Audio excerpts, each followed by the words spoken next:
Film थी Karma, dialogue था कि इस थप्पड़ की गूंज सदियों तक सुनाई देगी तुझे राणा। नहीं इस चीज का मुझे ऐसे तो फेमस तो खूब है, रानू मंडल भी फेमस हुई थी।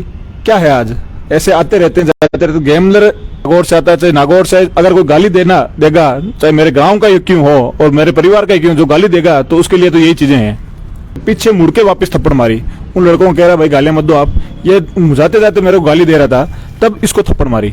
अगर पुलिस बुलाती तो मैं जाता, ऐसी कोई बात नहीं। एफआईआर दर्ज करो, अब मैंने भी एफआईआर दर्ज, उसकी बहन को देखो आप, एक गुंडी की तरह वो हाथ में रोड लिए मार रही है, उसको शर्म नहीं आ रही उस चीज को। पहले उसने पुलिस प्रशासन के ऊपर हाथ उठाया था, पूरे राजस्थान के लोगों ने देखा था, तब तो ये चीज नहीं हो रही थी। आज निर्मल के ये थप्पड़ मारने से ये चीज हो गई, जब राजस्थान की पुलिस प्रशासन पर उसकी बहन और निर्मल ने लट बरसा रही थी, तब कहाँ गए थे बोलने वाले लोग। उसको जो अच्छा लगे वो कर सकता है। अगर उसको हाथ मिला के चलना है तो चलने के लिए तैयार हैं, अगर उसको लाठी दिखानी है तो हम भी लाठी दिखाएंगे। अगर जो कुछ करेगा उसके लिए हम तो हर तरीके से तैयार हैं। तीन पायलट जी के खेमे से आता है, बड़े बड़े विधायक उनके साथ हैं, कई उनके लोग हैं। आज उसका वीसी डरता है, वीसी के साथ पता नहीं उसके क्या संबंध है।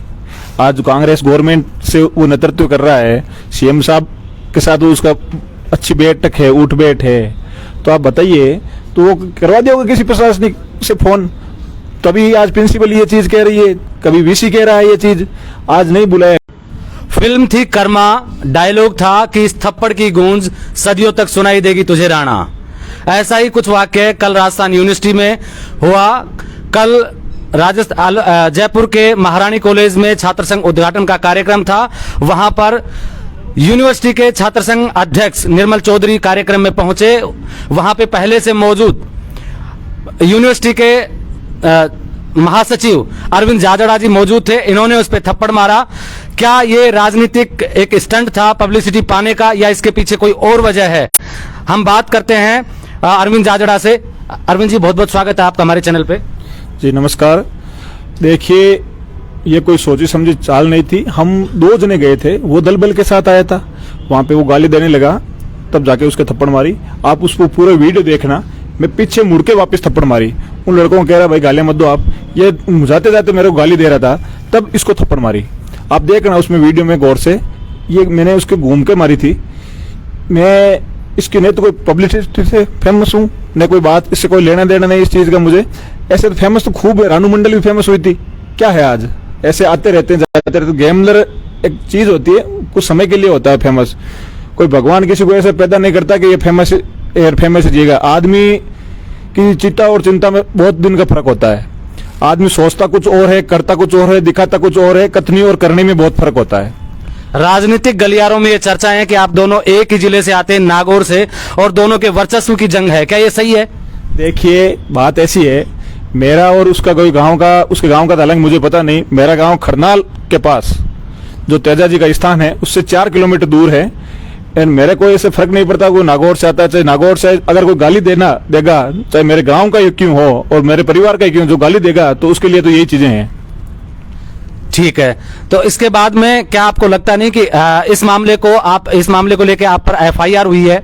सुबह आपको पुलिस ने थाने में बुलाया था, उसके बाद में क्या कार्रवाई हुई और क्या क्या रिपोर्ट आपके खिलाफ दर्ज करवाई गई है? देखिए, अगर पुलिस बुलाती तो मैं जाता, ऐसी कोई बात नहीं। एफआईआर दर्ज हुई है, मैं मानता हूं, लेकिन पुलिस ने मेरे को कहीं नहीं बुलाया। पुलिस बुलाती तो मैं बिल्कुल जाता। भाई पुलिस अपना काम करेगी, मैं भी अपना कानून के हिसाब से चलूंगा। भाई उसने एफआईआर दर्ज करो, अब मैंने भी एफआईआर दर्ज, उसकी बहन को देखो आप, एक गुंडी की तरह वो हाथ में रोड लिए मार रही है, उसको शर्म नहीं आ रही उस चीज को। पहले उसने पुलिस प्रशासन के ऊपर हाथ उठाया था, पूरे राजस्थान के लोगों ने देखा था, तब तो ये चीज नहीं हो रही थी। आज निर्मल के ये थप्पड़ मारने से ये चीज हो गई, जब राजस्थान की पुलिस प्रशासन पर उसकी बहन और निर्मल ने लट बरसा रही थी, तब कहाँ गए थे बोलने वाले लोग। तो आपको क्या लगता है कि आगे जो अभी, क्योंकि छात्र संघ के जब चुनाव होते हैं उसके बाद में जो कोई लड़ाई झगड़ा होता है, उसके बाद में ये चीजें आगे तक चलती रहती हैं, तो आप क्या करेंगे इस मुद्दे को सुलझाने के लिए? बैठ के सुलझाएंगे या फिर ये राजनीतिक अदावत हमेशा के लिए जारी रहेगी? देखिए, उसको जो अच्छा लगे वो कर सकता है। अगर उसको हाथ मिला के चलना है तो चलने के लिए तैयार हैं, अगर उसको लाठी दिखानी है तो हम भी लाठी दिखाएंगे। अगर जो कुछ करेगा उसके लिए हम तो हर तरीके से तैयार हैं। इसके अलावा जो कार्यक्रम था उसमें ऐसा बताया जा रहा है कि आपको भी नहीं बुलाया गया था, ऐसा। देखिए बात ऐसी है, अब वो सचिन पायलट जी के खेमे से आता है, बड़े बड़े विधायक उनके साथ हैं, कई उनके लोग हैं। आज उसका वीसी डरता है, वीसी के साथ पता नहीं उसके क्या संबंध है। आज कांग्रेस गवर्नमेंट से वो नेतृत्व कर रहा है, सीएम साहब के साथ उसका अच्छी बैठक है, उठ बैठ है। तो आप बताइए, तो वो करवा दिया होगा किसी प्रशासनिक से फोन, तभी आज प्रिंसिपल ये चीज कह रही है, कभी वीसी कह रहा है ये चीज, आज नहीं बुलाया गया। तो आप बताइए, उस जिस प्रोग्राम में जो प्रांत प्रचारक आए हुए थे शैलेंद्र जी, उनको मैंने बुफे देकर स्वागत किया था। अगर किसी आदमी को बुलाया नहीं जाता तो स्वागत थोड़ी करवाया जाता है।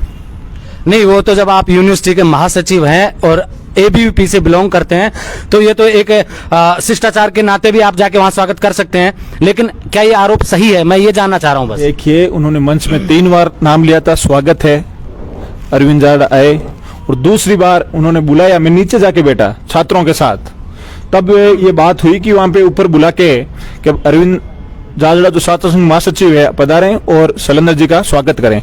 आप उनको जो प्रोग्राम संयोजक करते थे उन्होंने कॉल किया और उन्होंने ये भी कहा कि हमारे प्रोग्राम में अच्छा प्रोग्राम बनाना है। मैं उसका पूरा प्रयास करेंगे अच्छा प्रोग्राम बनाने का, लेकिन अगर मैंने चीफ प्रोक्टर को भी ये बात कही थी कि कोई भी छात्र जो इन पदाधिकारी के रिश्तेदार है, उन पदाधिकारी के रिश्तेदार के अलावा कोई दूसरा नहीं आना चाहिए, उसके लिए इन्होंने पास की व्यवस्था की थी। आप देखिए, निर्मल के साथ 20-30 लोग आते हैं, उसकी बहनें आती है, जो उनके खिलाफ एफआईआर दर्ज हुई, जो बहन आती है वो उनकी गुंडागिर्दी छवि को लेकर कुर्सियां तोड़ते हुए आते हैं, मेरे साथ गाली गलौज की उन्होंने, फिर जाके ये चीज मामला हुआ जो सामने आया सबके सामने। अच्छा, ऐसा एनएसयूआई और कांग्रेस का ये आरोप है कि एबीवीपी और बीजेपी की जो कल का जो घटनाक्रम हुआ उसको लेके दोनों का ये कहना है कि एबीवीपी और भाजपा की यही नीति है, लठ मारो नीति है। क्या आप इस बात से सहमत करते हैं? देखिए, भाजपा का मुझे पता नहीं, मैं अखिल भारतीय विद्यार्थी परिषद का कार्यकर्ता हूं, वो एक अनुशासन पार्टी है और पूरे 365 दिन काम करती है, छात्रों के बीच में रहती है। अगर छात्र संघ चुनाव को लेकर कोई बात हो तो उसमें कोई पार्टी क्या करेगी? उसमें ये बात है कि भाई अगर निर्मल ने अगर वो सामने वाला कोई उकसाने का काम करेगा तो उसके साथ यही सलूक होगा, चाहे कोई हो। ऐसा माना जा रहा है कि इस थप्पड़ के पीछे, क्योंकि आप 25 साल को क्रॉस कर चुके हो, इस साल विधानसभा के चुनाव हैं और बीजेपी से आप जुड़े हुए हैं, पिछले 15 साल से एबीपी के कार्यकर्ता हैं और जिस क्षेत्र से आप आते हैं वहां पे बीजेपी का गढ़ नहीं माना जाता।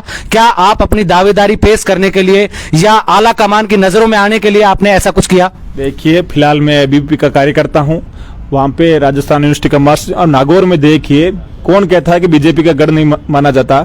जो हमारे सांसद बने हैं, जो बीजेपी के गठबंधन से बने, नागौर प्रॉपर की सीट देख लीजिए, वहां पे बीजेपी की सीट है। हालांकि मुझे बीजेपी की कोई इंटरेस्ट नहीं है। मकराना में देख लीजिए बीजेपी की सीट नहीं, वो उसके समर्थन से बने हैं, लेकिन है तो बीजेपी की नहीं ना। वो चलो बीजेपी की नहीं है। आप असेंबली चुनाव की बात कर रहे हो, 2023 में असेंबली चुनाव है और 2000 उससे पहले 18 में चुनाव हुए। नागौर के अंदर बीजेपी की सीट आई, मकराना के अंदर बीजेपी की सीट है, ऐसा कुछ नहीं है। हालांकि मुझे कोई मतलब नहीं छात्र ये असेंबली इलेक्शन से। मैं अभी अखिल भारतीय विद्यार्थी परिषद का कार्यकर्ता हूं और राजस्थान यूनिवर्सिटी का जनरल सेक्रेटरी हूं। ओके, तो आप देख रहे थे ब्लैक एंड व्हाइट सच। मैं महेंद्र यादव। ऐसी ही खबरें देखने के लिए हमारे चैनल को सब्सक्राइब करें, लाइक करें और शेयर करें। धन्यवाद। राम राम साहब।